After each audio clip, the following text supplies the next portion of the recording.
এইবার লন্ডনে ক্রিসমাসের ছুটিতে গিয়ে একটা দারুণ এক্সপেরিয়েন্স করলাম। স্পেশালি বাচ্চা আছে বলে হয়তো এই জিনিসটা বা স্টেপটা আমরা নিয়েছি। নর্থ পোল এক্সপ্রেস বলে একটা বাস রাইড হয়। স্পেসিফিক্যালি ক্রিসমাস ছুটির দিনগুলোতেই হয়।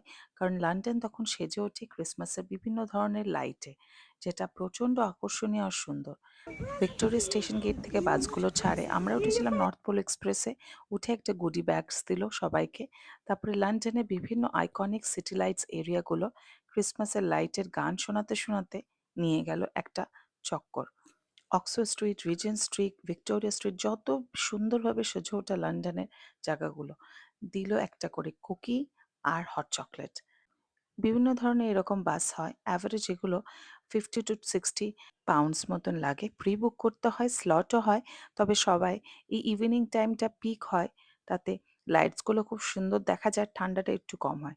পরের দিকে ঠান্ডাটা বেশ পড়ে যায়। লাইটসগুলো তখনও যদিও সারারাত ভালোই জমকালো থাকে, কিন্তু বাচ্চাদের নিয়ে বেশ সমস্যা ঠান্ডার জন্যে।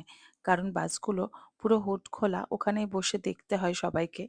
আর এটা প্রি বুক আগের থেকে করে নিতে হয়। আমরা ৭ দিন আগে মতন টাইম স্লটটা বুক করে নিয়েছিলাম। ১ ঘন্টা বললেও টাইম লেগেছিল ১.৫ ঘন্টা প্লাস। কারণ লন্ডন ছুটিতে বেশ ক্রাউডেড থাকে তখন। বাচ্চারা সান্টা ক্লজের ক্রিসমাস এক্সপেরিয়েন্স করল আর ওরা বেশ মজা পেল। এটাই আমাদের প্রাপ্তি।